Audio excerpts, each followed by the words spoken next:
فرمایا جی کہ چند ایک سوال پک کر کے جواب دے لیں, اور دوسرا یہ ہے کہ I try to play 20-20 cricket with all questions. So I rather play 20-20 because that will not be fair with all those people who have put questions جو کسی کا رہ جائے. پہلا سوال ہے جی کہ do you recognize Punjabi, Pashto, Balochi, Sindhi as national language of Pakistan? Do we not recognize Sindh, Balochistan, Punjab, frontier province as Pakistan? So they are all national languages and we recognize them. And no, officially there is only one language. But we will support any proposal ke inko national language. Yes, officially we will recognize them. We are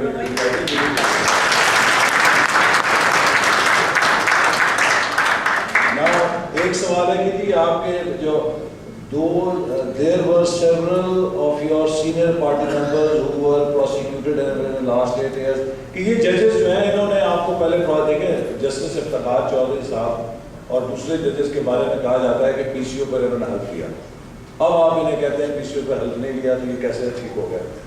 دیکھیے ہر انسان کی زندگی میں ایک progression ہوتی ہے. پاکستان میں اگر آپ ذوالفقار علی بھٹو صاحب کا سیاسی سفر دیکھیں, نواز شریف صاحب کا دیکھیں, دونوں نے اپنے سیاسی سفر کا آغاز ماشاء اللہ کے سائے سے کیا. بھٹو صاحب سکندر مرزا کی کیبنٹ میں تھے, ایوب خان کی کنونشن لیگ کے سیکرٹری جنرل تھے, لیکن ایک پروگریشن ہوا, انہوں نے اپنی سیاسی زندگی میں ایک مقام آیا جہاں سے اپنا ناطا اسٹیبلشمنٹ سے توڑ کے عوامی سیاست کے ساتھ جوڑا. نواز شریف صاحب نے اگر ضیاء-ال-حق دور میں اپنی سیاست کا آغاز کیا تو انہوں نے بھی 1993 میں جب تقریر کی کہ میں ڈکٹیشن نہیں لوں گا, انہوں نے اپنی سیاست کا جو رخ ہے عوام کی طرف کیا, اسی سے وہ ایک رہنما بنے. اب اگر ہم کسی کے ماضی کو پکڑ کے یہ کہیں, اب قائد اعظم نے اپنی سیاست کا آغاز کانگریس سے کیا, ہم کہتے ہیں جی یہ کانگریس سے انہوں نے سیاست کا آغاز کیا, ان کو کیا حق پہنچتا ہے کہ یہ مسلم لیگ کے صدر بن جائیں؟ تو اسی لیے یہ جو پروگریشن ہے اس کو اگر اللہ تعالیٰ نے بھی کہا کہ وہ ہدایت دیتے ہیں اندھیروں سے روشنی کی طرف, تو اگر ماضی میں ججز نے پی سی او پہ حلف لیا تھا اور اس کے بعد انہوں نے پی سی او پہ حلف لینے سے انکار کر دیا اور اس ماضی کے اندھیرے کو روشنی سے دھو دیا, تو ہمیں یہ نہیں کہنا چاہیے کہ آپ نے ماضی میں یہ غلطی کی تھی لہٰذا آپ کی ہم اس صحیح کام کو بھی درست تسلیم نہیں کریں گے. یہ تو اچھی بات ہے. پھر یہ سوال ہے کہ جی آپ ایشورنس دیں گے کہ دوبارہ سپریم کورٹ پہ حملہ نہیں کریں گے؟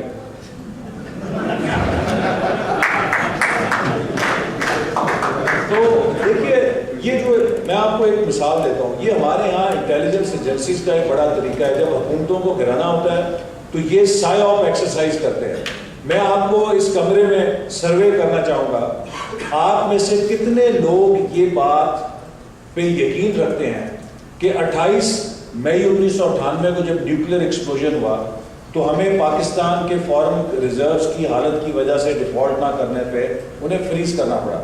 انہیں فریز کرنے سے پہلے نواز شریف صاحب نے اور ان کے ساتھیوں نے اپنے پیسے اکاؤنٹ سے نکلوا لیے تھے. آپ کس نے سنی ہے یہ خبر؟ ٹھیک ہے. اب آپ مجھے یہ بتائیے کہ دنیا کا سب سے زیادہ ڈاکومنٹڈ کاروبار اگر کچھ ہوتا ہے وہ بینکنگ ہوتا ہے. آپ اگر بینکنگ آورز کے بعد $1 کا چیک لے کے چلے جائیں کیش کرو, وہ کہیں گے سوری جی وی ہیو کلوزڈ. ٹھیک ہے, وہ آپ اے ٹی ایم سے نکلوا لینا تھا بات ہے, لیکن in their books if they have closed it's finished. This is the most documented thing in the world. اگر یہ ہوا ہوتا تو جنرل مشرف کو 8 سال انتظار نہ کرنا پڑتا. 8 گھنٹوں کے اندر all it required was کہ گورنر اسٹیٹ بینک کو کہتا کہ ان کے سارے بینکوں کی withdrawal statement مجھے دو. آپ سمجھتے ہیں کہ وہ اگر انہوں نے پیسے نکلوائے تھے تو بغیر چیک کے اور بغیر انٹریز کے نکلوا لیے تھے. This was the easiest reference to make against them. لیکن 8 سالوں میں نہیں بن سکا. اس کا مطلب یہ جھوٹ تھا جس کو پھیلایا گیا to discredit it. اسی طرح جو سپریم کورٹ پہ حملے کا واقعہ تھا وہ کیا تھا؟ جس طرح اب سپریم کورٹ کے باہر لوگ جایا کرتے تھے, وہاں پہ سالیڈیرٹی کے لیے جایا کرتے تھے, یہ فیصلہ ہوا کہ وہاں پہ ہمیں سپریم کورٹ میں اپنی پریزنس رکھنی چاہیے. اس دن جب ہمارے ورکرز وہاں پر گئے تھے, ابھی بھی جاتے تھے, دور دور سے ورکرز آتے تھے سپریم کورٹ کے باہر, تو اس دن چیف جسٹس صاحب نے ان کے پاسز جو ہیں کینسل کرا دیے. اور جو ان کے پاسز ایشو ہوئے تھے جنہوں نے اندر جانا تھا ان کے بھی پاسز جب کینسل ہوئے تو وہاں پر گیٹ کے اوپر پولیس کے ساتھ اسی طرح جیسے اسٹیڈیم میں آپ جائیں تو وہاں پہ سیکیورٹی والوں کے ساتھ مڈ بھیڑ ہو جاتی ہے, آپ کے ہاتھ میں ٹکٹ ہے, آپ کو اندر نہیں جانے دے رہے وہ.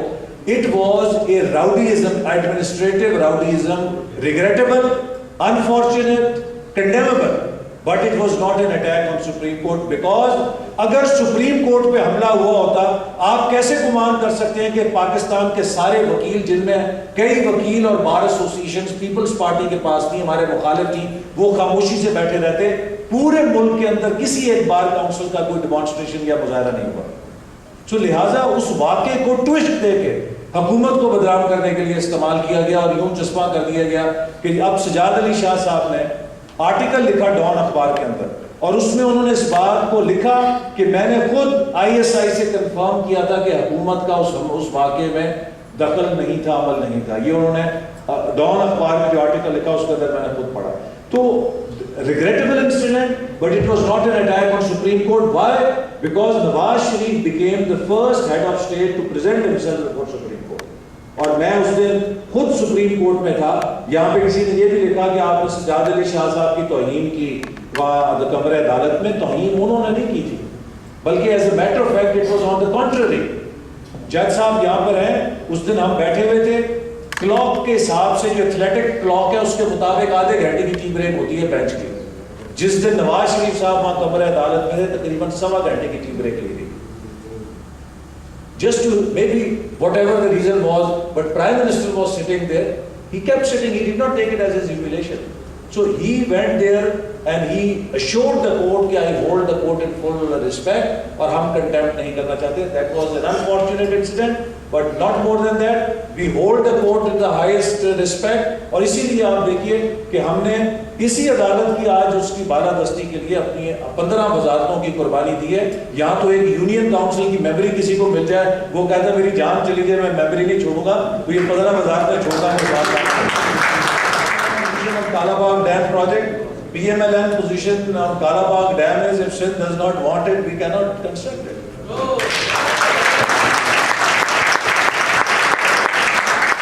So it's as simple. I mean, you can't thrust projects on Pakistan.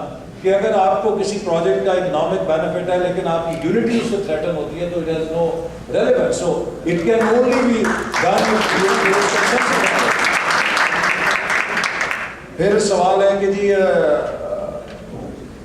are there enough number of members for impeachment? Yes, کوئی تقریباً ہمارے پاس دیکھیں امپیچمنٹ کے لیے جوائنٹ پارلیمنٹ کی 2/3 چاہیے.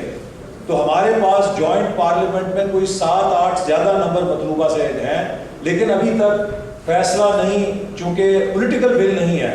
ہمارے پاس اکیلے اتنے ممبرز نہیں ہیں کہ ہم اکیلے کر سکیں, کیونکہ ہم and I tell you, if we had the numbers, ہمارے پاس اکیلے نمبر ہوتے تو 24 گھنٹے میں جنرل مشرف امپیچ بھی ہو چکا ہوتا اور ججز بھی باہر آتے.